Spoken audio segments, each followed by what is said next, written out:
Talk a little bit about what you think the biggest change has been over the last 20 years. Sure, I actually think the biggest change is perception. I mean, clearly there's less television viewing that we know today. Ratings are down, there's so many choices, whether it's cable, whether it's streaming, whether it's just more stuff. But the biggest problem our industry has had is perception-wise, that people think there's a much bigger change than actually has happened. That's advertisers, it's the consumer press.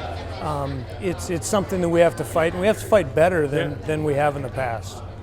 So what has that meant from Hubbard's perspective as it relates to the way you think about distributing content? I mean, obviously 20 years ago we lived in a world that was very TV screen centric.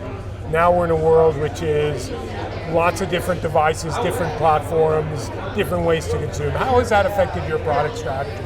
I don't know that it's affected the product strategy per se. You know, here again, it's a perception. We heard today from, I think it was a Nielsen person, but I'm not sure, 80% of people who stream, they are still consuming regular television content, even of those people who stream. So I think our biggest issue is the perception issue. We put out what we do, we service our communities, and fundamentally that hasn't changed. We do more news hours. We still reach about the same number of people, we just spread it out longer over the course of a day. Got it. So, big announcement, a lot of talk about this idea of moving from cost per rating point to cost per thousand, impressions-based transactions. What's your perspective about how quickly the market will adapt to that? How will it facilitate the way you think about selling cross-platform? Talk a little bit about that. Yeah, impressions is, it's a bigger issue than it probably should be. It's just math, right? And we've talked in a shorthand about ratings, and that's the way we've trained advertisers, or they've trained us. I don't know historically where it started, but it was real easy when it was one system.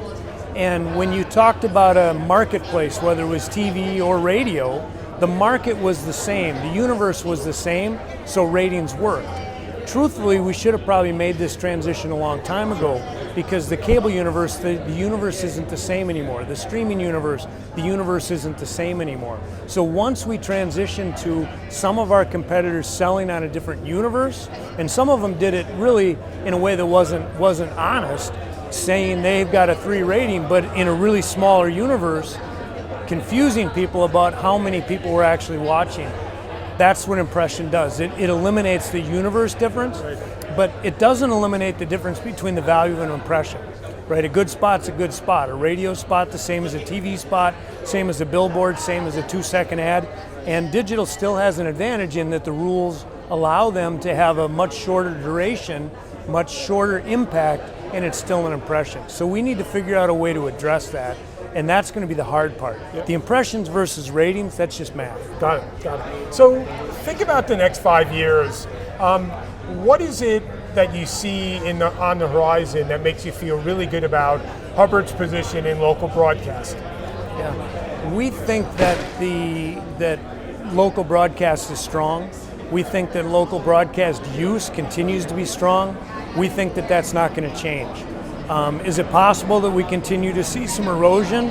It's probable, but there's nothing that has taken the place to be universal. And even though television and radio, but television in particular, is smaller, it's still universal. And there's no other media that's universal. And I don't see that changing anytime in the near future.